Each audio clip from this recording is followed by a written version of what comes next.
आप सभी भक्तों को चैत्र महीने में पढ़ने वाली चैत्र नवरात्रि की ढेर सारी शुभकामनाएं। नमस्कार भक्तों, स्वागत है आपका एक और नई वीडियो के साथ वास्तु ज्ञान ज्योतिष चैनल में। भक्तों, आज हम आपको बताएंगे कि चैत्र महीने में चैत्र नवरात्रि कब है, किस तारीख को है और कब से प्रारंभ हो रही है, 30 या 31 मार्च।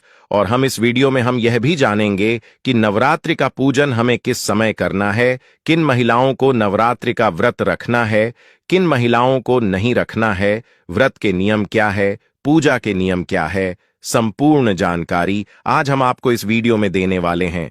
भक्तों, तो वीडियो के अंत तक बने रहिए। बहुत ही लाभप्रद वीडियो है, बहुत ही लाभ मिलेगा। भक्तों, जय माता दी। आज के इस वीडियो में हम बातें करेंगे कि चैत्र नवरात्रि कब से आरंभ हो रही है और नवमी कब रहेगी। राम नवमी कब मनाई जाएगी, किसी दिन चरण नवरात्रि समाप्त होगी। चैत्र नवरात्र त्रिपुरी होते हैं, माता की चौकी की स्थापना करते हैं, कलश स्थापना करते हैं, अखंड ज्योत जलाते हैं। वह सब कार्य किस दिन करना है, किस समय करना है, शुभ मुहूर्त क्या रहेगा और क्या रहेगी, विधि, यह संपूर्ण जानकारी आपको इस वीडियो के माध्यम से प्रदान करेंगे। चैत्र नवरात्रि बहुत ही आरंभ होने वाली है क्योंकि फाल्गुन मास समाप्त होने को है। होलिका के साथ ही फाल्गुन समाप्त हो जाएगा और छठ का महीना आरंभ हो जाएगा। महत्वपूर्ण है क्योंकि हम आप सभी जानते हैं कि हिंदू कैलेंडर जो है वह आरंभ होता है, नया संवत के अनुसार निर्धारित होता है कि नए संवत जो है वह हमारे लिए कैसा। नवरात्रि बहुत अधिक महत्वपूर्ण होती है। इन नवरात्रि में माता के 9 रूपों का पूजन किया जाता है। 9 दिन तक आराधना की जाती है। कुछ लोग पूरे 9 दिन के व्रत रखते हैं, कुछ भक्त जन पहले और अंतिम व्रत रखते हैं, कोई जोड़ा रखते हैं। सभी की अपनी अपनी मान्यताएं। 9 दिन होते हैं, यह बहुत महत्वपूर्ण होते हैं। इन 9 दिनों में जो माता के 9 रूपों की पूजा करता है, माता रानी के सभी दुखों को हर लेती है, उसके जीवन के सारे संकट नष्ट हो जाते हैं और माता के आशीर्वाद से उसके सभी जानकारी आरंभ करते हैं। आने वाली चैत्र नवरात्रि से संबंधित कि कब है चैत्र नवरात्रि और पूजा विधि, घट स्थापना आदि आपको कब कैसे निवेदन है कि यदि वीडियो थोड़ा सा भी अच्छा लगे, उपयोगी लगे, उसे एक बार लाइक अवश्य कर दीजिएगा। आपका एक लाइक हमारे लिए बहुत महत्वपूर्ण होता है।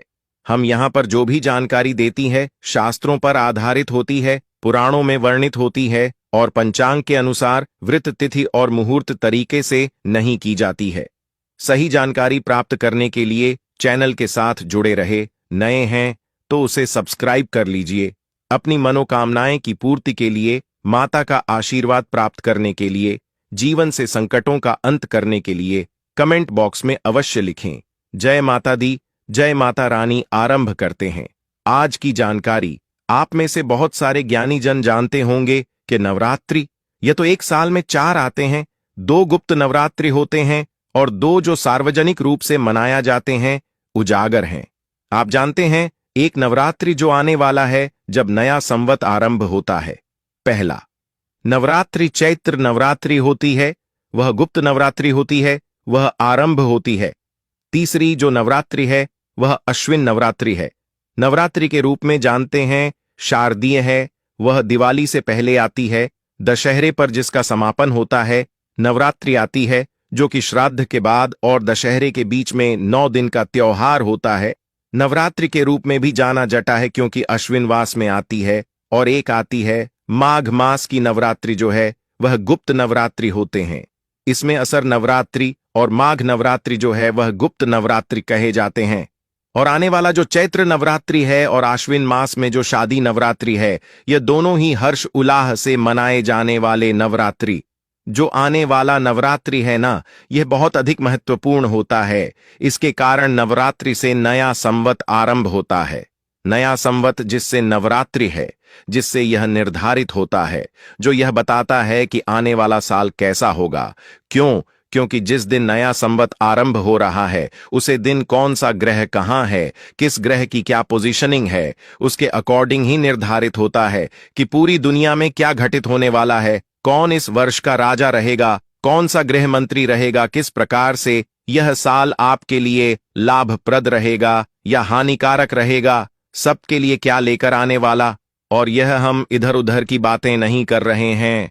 पुराणों में हमने पढ़ा है इन चीजों को, और जो ज्योतिष की गणना है वह 2025 के चैत्र नवरात्रि की गणना जो बताती थी। तो चलिए सबसे पहले जानते हैं कि आपको चैत्र नवरात्रि के पहले दिन क्या करना चाहिए, किस प्रकार से आप माता का आशीर्वाद प्राप्त कर सकते हैं। नवरात्रि के पहले दिन आपको कलश स्थापना करने चाहिए। कलश स्थापना के साथ खेतड़ी बोलते हैं, चौबारे बोलते हैं, वह बोले चाहिए। माता की चौकी की स्थापना करनी चाहिए, यह विधि जान लेते हैं। और अगर आप अखंड ज्योति, वह भी बहुत उत्तम मानी जाती है। अखंड ज्योत, खेतड़ी तथा कलश स्थापना, यह 3 प्रमुख कार्य हैं जो आपको प्रथम दिन करने चाहिए, और साथ ही आपको व्रत पूजन आदि का संकल्प करना चाहिए। इसकी विधि जाने उससे पहले आवश्यक है कि यह सामग्री बताएं आपको कि क्या क्या सामग्री आपको इस दिन लगेगी, जो आप समय से लेकर प्रथम नवरात्रि का आता है, जिसमें जावरा बन के लिए एक मिट्टी का पात्र या फिर घड़ा लेना चाहिए। मैं रिश्ता डाला जटा है तो रीता लेगा।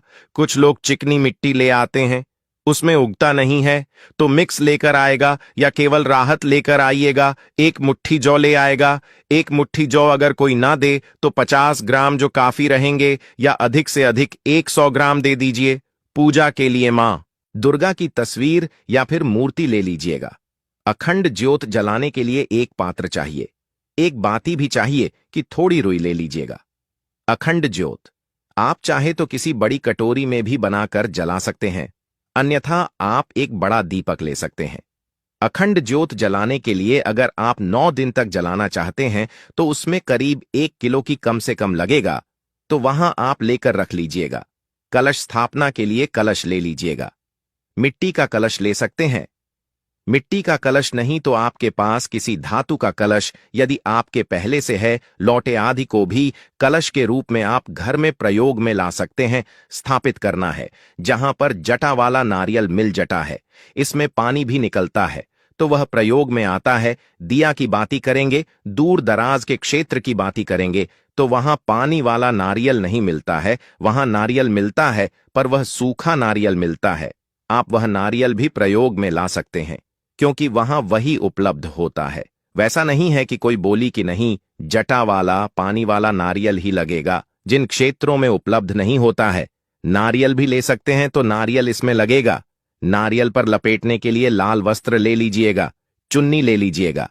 कलश के अंदर क्या चीज डालेंगे? माता लक्ष्मी की सदा आपके घर में विद्वान रहती है, इसीलिए यह बहुत आवश्यक है। हल्दी की गांठ डाल दीजिएगा। चांदी का 1 सिक्का ले लीजिएगा, या सामान्य सिक्का भी ला सकते हैं जो प्रयोग में उसमें डालेंगे। अक्षय तुंगी सुपारी उसके अंदर डाली जाएगी, और थोड़ी सी दूर्वा घास उसके अंदर डाली जाएगी। यह सामग्री है जो आपको कलश के अंदर डालने के लिए लेकर आएंगे। एक लकड़ी की चौकी अभी आपके पास हो तो स्थापित करेंगे। चौकी पर बचाने के लिए आपको एक बूस्ट जरूर ले लेना है। आप चाहे तो पीले रंग का ले सकते हैं, लाल रंग का ले सकते हैं। इसके अलावा आप और कोई रंग ना